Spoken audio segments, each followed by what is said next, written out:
আন্তর্জাতিক অপরাধ ট্রাইব্যুনাল, যেখানে সাবেক প্রধানমন্ত্রী শেখ হাসিনা সহ আওয়ামী লীগের বড় বড় নেতা, পুলিশ আর সেনাবাহিনীর বাঘা বাঘা অফিসারদের বিচার চলছে, সেই আইসিটির কাজের পোস্টমর্টেম শুরু হয়েছে। আসামিকে রাজসাক্ষী করতে টাকা নেওয়া, জামিন করে দিতে ঘুষ দাবি করা সহ এক গাদা অভিযোগ তদন্তে এই পোস্টমর্টেম শুরু করেছে নতুন সরকার আমলে গঠিত নতুন প্রসিকিউশন। আপাতত তিনটি বিষয় নিয়ে নাড়াচাড়া শুরু হয়েছে। খোদ প্রসিকিউশনের সদস্যরাই প্রশ্ন তুলেছেন, কিভাবে সাবেক আইজিপি মামুনকে রাজসাক্ষী করা হলো, এর জন্য নেওয়া হয়েছে ঘুষের লেনদেন। ওই মামলায় শেখ হাসিনার বিরুদ্ধে দেওয়া ফাঁসির দণ্ডাদেশের তদন্ত ও বিচারের প্রক্রিয়া ঠিক আছে কিনা তার জন্য নথিপত্র খতিয়ে দেখা শুরু করেছে প্রসিকিউশন।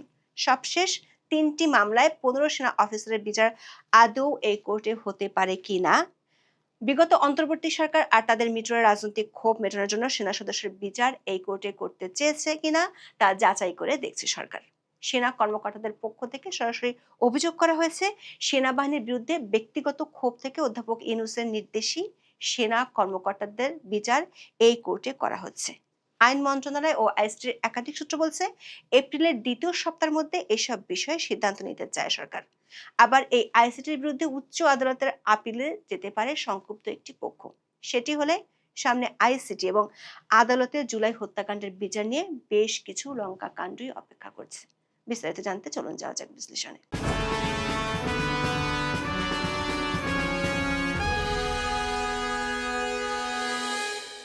2025 সালে 8 অক্টোবর আন্তর্জাতিক অপরাধ ট্রাইব্যুনালে তিনটি মামলার চার্জশিট জমা পড়ে।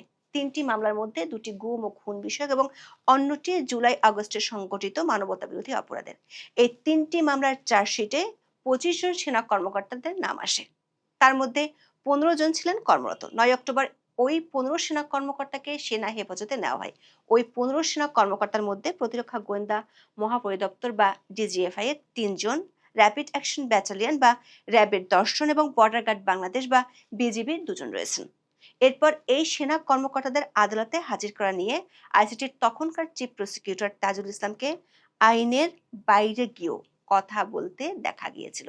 শেষ পর্যন্ত সাবজেল করে সেনা কর্মকর্তাদের সেনা সদরে রাখা হয়। তবে বিচার চলছে আইসিটিতে।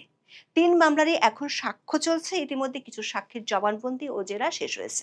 মামলাগুলোর পরবর্তী শুনানি পর্যায়ক্রমে 29 মার্চ, 31 মার্চ ও 7 এপ্রিল হওয়ার কথা। বিএনপি সরকার গঠনের পর গত 23 ফেব্রুয়ারি চিফ প্রসিকিউটর তাজুল ইসলামকে অব্যাহতি দেওয়া হয়। নতুন চিফ প্রসিকিউটর হিসেবে নিয়োগ দেওয়া হয় আমিনুল ইসলামকে। নতুন চিফ প্রসিকিউটর দায়িত্ব নিয়ে বলেছিলেন, ট্রাইব্যুনালে 2024 সালের 5 আগস্টের পর যত মামলা এসেছে সেগুলো যাচাই বাছাই করা হবে। এমনকি শেখ হাসিনার বিরুদ্ধে ফাঁসির দণ্ড দেওয়া একটি মামলা সহ এ পর্যন্ত যে 3টি মামলার রায় হয়েছে সেগুলো যাচাই বাছাই করার কথা তিনি বলেছিলেন।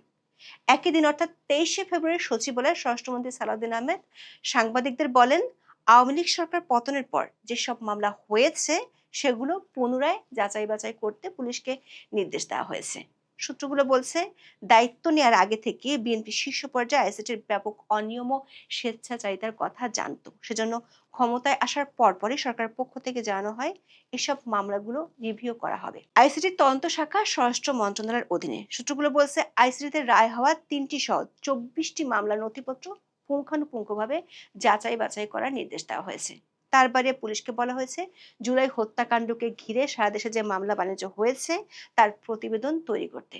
সাব জেলে থাকা 15 সেনা কর্মকর্তার আইনজীবী প্যানেলের পক্ষ থেকে এরই মধ্যে সরকারকে 2 দফা 2টি রিপোর্ট দেওয়া হয়েছে। তার একটিতে চাকরিরত সেনা কর্মকর্তাদের গ্রেপ্তারের বিষয়ে আইনি ব্যাখ্যা দেওয়া হয়েছে। সেখানে আর্মি রেগুলেশনসের 346 নম্বর ধারার কথা উল্লেখ করা হয়েছে।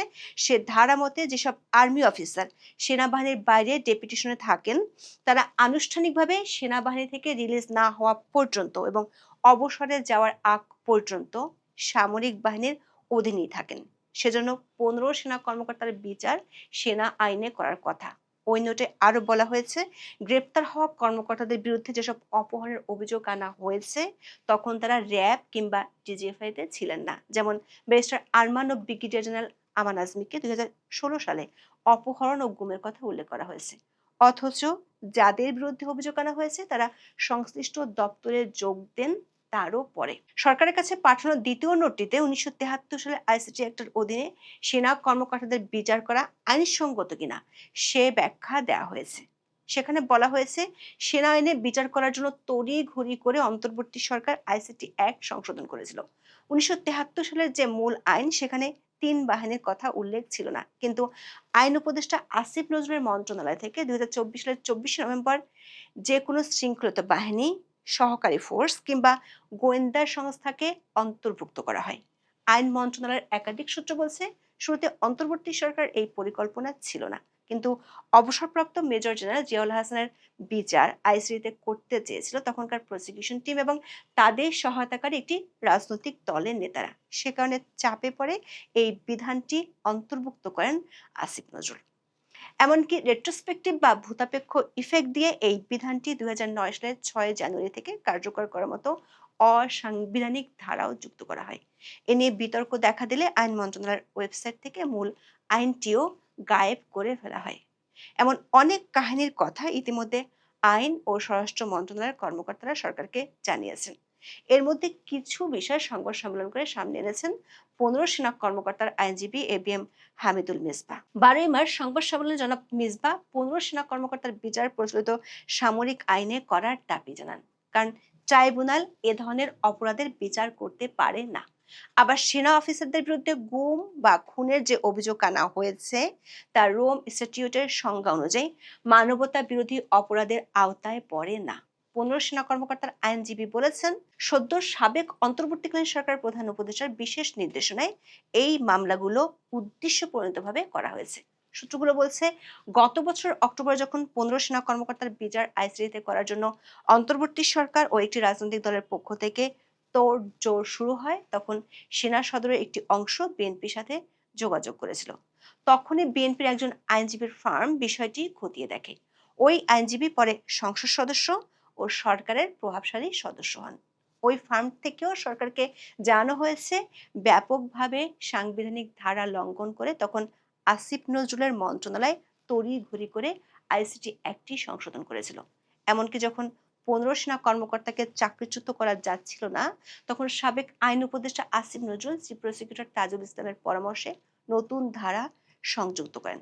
তবে শেষ পর্যন্ত আইনের সংশ্লিষ্ট ধারায় সুস্পষ্টভাবে চাকরিচ্যুতির কথা উল্লেখ না থাকায় ১৫ সেনা কর্মকর্তা এখনো চাকরিতে বহাল আছেন। আইনজীবী হামিদুল মিসবাহ বলেছেন, অন্তর্বর্তী সরকার আইসিটি অ্যাক্টকে ঘষা মাজা করে সংশোধন করে এমন একটা জায়গায় নিয়ে এসেছে যেটা সেনা আইনের সঙ্গে সাংঘর্ষিক।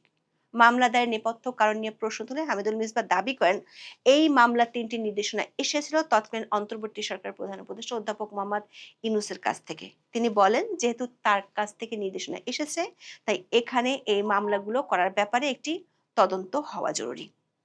তিনি কিসের পরিপ্রেক্ষিতে, কার নির্দেশে বা অনুরোধে এই মামলাগুলো এখানে হওয়ার জন্য অনুমতি দিয়েছিলেন তার তদন্ত হওয়া দরকার। দর্শক, বিগত অন্তর্বর্তী সরকার আমলে আন্তর্জাতিক অপরাধ ট্রাইব্যুনাল গঠন এবং এর বিচার প্রক্রিয়া নিয়ে দেশের ভেতরে ও বাইরে নানা ধরনের সমালোচনা ছিল। যেদিন আইসিটি চিফ প্রসিকিউটর পদ থেকে তাজুল ইসলামকে সরিয়ে দেওয়া হয়, সেদিনই ট্রাইব্যুনালের মামলাকে ঘিরে রাজসাক্ষী বাণিজ্য, সেটলিং সিন্ডিকেটের মতো গুরুতর অভিযোগ সামনে আসে। এই অভিযোগ কোনো বিরোধী বা সংক্ষুব্ধ পক্ষ করেছে খোদ প্রসিকিউশন টিমের সদস্যই। প্রসিকিউশন টিমের সদস্য অ্যাডভোকেট বিএম সুলতান মাহমুদ সরাসরি সাবেক চিফ প্রসিকিউটর তাজুল ইসলামের বিরুদ্ধে বাণিজ্য ও রাজসাক্ষী নাটকের অভিযোগ তোলেন। সাবেক আইজিপি চৌধুরী আব্দুল্লাহ আল মামুনকে রাজসাক্ষী বানানো নিয়ে ট্রাইব্যুনালের সেটলিং বাণিজ্য ও রাজসাক্ষী নাটক কেন সরতে হচ্ছে তাজুল ইসলামকে শিরোনামে ২৩শে ফেব্রুয়ারি নিজ ফেসবুক অ্যাকাউন্টে একটি পোস্ট করেন প্রবাসে অবস্থানরত বাংলাদেশ সুপ্রিম কোর্টের আইনজীবী কাজী মোস্তাফিজুর রহমান আহাদ। ওই পোস্টে প্রসিকিউশন টিমের একটি প্রভাবশালী অংশ গোপন সমঝোতা বা সেটলিং বাণিজ্যে লিপ্ত হয়েছে বলে অভিযোগ করা হয়। তার ওই পোস্টের বক্তব্যের সঙ্গে সমর্থন জানিয়ে এবং আরও কিছু তথ্য তুলে ধরে মন্তব্য করেন ট্রাইব্যুনালের প্রসিকিউশন টিমের অন্যতম সদস্য অ্যাডভোকেট বিএম সুলতান মাহমুদ। তিনি বাংলা ট্রিবিউনের কাছে তার অভিযোগ তুলে ধরে বলেন, শুধু আইজিপি মামুন নয়, আসলে লাশ পোড়ানোর মামলায় টাকার বিনিময়ে আফজালকেও রাজসাক্ষী করে দায়মুক্তি দেওয়া হয়েছে। ৩-৪ জনের একটি সিন্ডিকেট শুরু থেকেই এই চক্রে জড়িত। ধানমন্ডি তদন্ত সংস্থায় বসে সাবেক চিফ প্রসিকিউটর তাজুল ইসলাম ও সুপ্রিম কোর্টের আইনজীবী শিশির মনির সিন্ডিকেট সাবেক আইজিপি মামুনকে রাজসাক্ষী নাটক বানায়। সাবেক আইজিপি মামুনকে জিজ্ঞাসাবাদ করার জন্য ধানমন্ডি তদন্ত সংস্থায় আনলে সেখানে শিশির মনির উপস্থিত থাকত। চিফ প্রসিকিউটরের চেয়ারকে টাকা কামানোর হাতিয়ার হিসেবে তৈরি করে রেখেছে এই তাজুল সিন্ডিকেট। আসামিপক্ষের আইনজীবীর কাছে জামিন করিয়ে দেওয়ার জন্য প্রসিকিউটর শামীম রেজা তালুকদারের 1 কোটি টাকা ঘুষ চাওয়ার অডিও ফাঁস হয়। আইসিটি সূত্রে জানা গেছে, এরপর 10ই মার্চ নতুন চিফ প্রসিকিউটর রুদ্ধদ্বার বৈঠক করেন। সেই বৈঠকে আইজিপি মামুনকে রাজসাক্ষী করার বিষয়টি তদন্ত করে দেখার সিদ্ধান্ত হয়। কিভাবে পুলিশ প্রধানকে বাঁচানো হলো তা নিয়ে ওই বৈঠকে উদ্বেগও জানানো হয়েছে। বৈঠকে উপস্থিত ব্যক্তিদের মতে ট্রাইব্যুনালের প্রসিকিউটর ও সাইবার বিশেষজ্ঞ তানভীর হাসান জোহা এই পদক্ষেপের বিরুদ্ধে প্রশ্ন তোলেন এবং উল্লেখ করেন, জুলাইয়ের আন্দোলনের সময় পুলিশকে দেওয়া নির্দেশের সাথে মামুনের যোগসূত্র রয়েছে বলে ব্যাপক ডিজিটাল প্রমাণ রয়েছে। বিষয়টি খতিয়ে দেখতে চিফ প্রসিকিউটর অফিস থেকে 5 সদস্যের একটি কমিটি গঠন করা হয়েছে। আমিনুল ইসলামের নেতৃত্বে গঠিত এই কমিটিতে রয়েছেন প্রসিকিউটর আব্দুস সোবহান তরফদার, মার্জিনা রাহান, জহিরুল আমিন এবং ট্রাইব্যুনালের একজন গবেষণা কর্মকর্তা। আইসিটিতে যে 24টি মামলা আছে তার মধ্যে 3টি মামলার রায় হয়েছে। এর মধ্যে প্রথমটিতে সাবেক প্রধানমন্ত্রী শেখ হাসিনা ফাঁসির দণ্ড দেওয়া হয়েছে। আইসিটি সূত্রগুলো বলছে, এই 3টি মামলার তদন্ত প্রক্রিয়া, চার্জশিট এবং বিচারিক প্রক্রিয়া নিয়ে নতুন প্রসিকিউশনের কাছে অনেকগুলো আইনি দুর্বলতা ফুটে উঠেছে। এসব মামলা ও রায়ের নথিপত্র যাচাই বাছাই করে দেখছে প্রসিকিউশন। যার সাক্ষীর উপর ভিত্তি করে শেখ হাসিনা ও আসাদুজ্জামান খান কামালের ফাঁসির রায় দেওয়া হলো, তার সাক্ষ্য যদি প্রশ্নবিদ্ধ হয় তাহলে সে রায়ের ভবিষ্যৎ কি হবে, এমন প্রশ্ন উঠে আসছে। প্রশ্ন হলো, যেসব অভিযোগ এর মধ্যে উঠে এসেছে সেগুলো যদি সত্যি হয়, আবার সেনা কর্মকর্তাদের পক্ষ থেকে যেসব দাবি সামনে আনা হয়েছে সেগুলো নিয়ে নতুন প্রশাসন কি করবে? আইন মন্ত্রণালয়ের সূত্রগুলো বলছে, সেনা আইনের লঙ্ঘন যে করা হয়েছে সেটি আগে থেকেই পরিষ্কার হলেও যেহেতু বিচার শুরু হয়ে গেছে তাই বিষয়টি এখন জটিল। অবসরপ্রাপ্ত মেজর জেনারেল জিয়াউল হাসানের বিচার আইসিটিতে করার জন্যই প্রতিরক্ষা বাহিনীগুলোর সংজ্ঞা আইনে অন্তর্ভুক্ত করা হয়েছিল। ফলে শুধু 15 সেনা কর্মকর্তাই নয়, জিয়াউল হাসান সহ বাহিনীর সব সদস্যদের বিচার সেনা আদালতে স্থানান্তর করতে হবে। তাছাড়া যেসব দাবি 15 সেনা কর্মকর্তার পক্ষে করা হয়েছে সেগুলো জিয়াউল হাসান সহ অন্যদের জন্য প্রযোজ্য, কারণ তাদের যখন গ্রেপ্তার করা হয় তখন তারা এলপিআরে ছিলেন। সে অনুযায়ী সেনা আইনই তাদের বিচার করতে হবে। সেক্ষেত্রে 3টি পদক্ষেপের কথা বিবেচনা করেছে সংশ্লিষ্টরা। প্রথমত, আইসিটি যে 4টি সংশোধনী অধ্যাদেশ অন্তর্বর্তী সরকারের আমলে জারি করা হয়েছে সেগুলো 11 এপ্রিলের মধ্যে জাতীয় সংসদে পাশ হতে হবে। যদি প্রথম সংশোধনীটি পাশ না হয় তাহলে 2024 সালের পর থেকে গঠিত আইসিটি গঠন অবৈধ হয়ে যাবে। দ্বিতীয়ত, আইজিপি মামুনকে ঘুষের মাধ্যমে রাজসাক্ষী বানানো, সেনাবাহিনীর বিরুদ্ধে ব্যক্তিগত ক্ষোভ থেকে মামলা দায়ের, এই অভিযোগগুলো আইসিটির তদন্তে যদি প্রমাণিত হয় তাহলে তদন্ত এবং বিচার কাজ নিয়ে উল্টো জড়িতদের বিরুদ্ধে মামলা করা যাবে। সেটি হলে আইন অনুযায়ী ক্ষতিগ্রস্তরাও মামলা করতে পারবে। তদন্তে অভিযোগ প্রমাণিত হলে শেখ হাসিনার বিরুদ্ধে দেয়া দণ্ডসহ 3টি মামলার রায়ের ভবিষ্যৎ ঝুলে যাবে নতুন করে, এমন আশঙ্কাও করছেন কেউ কেউ। সবশেষ উচ্চ আদালতে রিটের মাধ্যমে একটি গ্রহণযোগ্য রায় নিয়ে আসার কথা ভাবা হচ্ছে। ইতিমধ্যে আইনজীবীদের একটি পক্ষ রোম, সংবিধিবদ্ধ ও রেট্রোস্পেক্টিভ ইফেক্ট এবং সংবিধানের মৌলিক বিধান লঙ্ঘনের অভিযোগ এনে আইসিটির বিরুদ্ধে উচ্চ আদালতে রিট দায়েরের প্রস্তুতি নিয়ে রেখেছে। আইসিটি যে অভ্যন্তরীণ তদন্ত শুরু করেছে সে তদন্তের ফলাফলের জন্য তারা অপেক্ষা করছেন। সেটি হাতে পেলে এবং এর মধ্যে যদি সরকারের পক্ষ থেকে কোনো গ্রহণযোগ্য ভাষ্য পাওয়া না যায় তাহলে উচ্চ আদালতে রিটটি হতে পারে। এখন এই পর্যন্ত। সবাই ভালো থাকুন, সুস্থ থাকুন, নিরাপদে থাকুন। দেখা হবে আগামী পর্বে।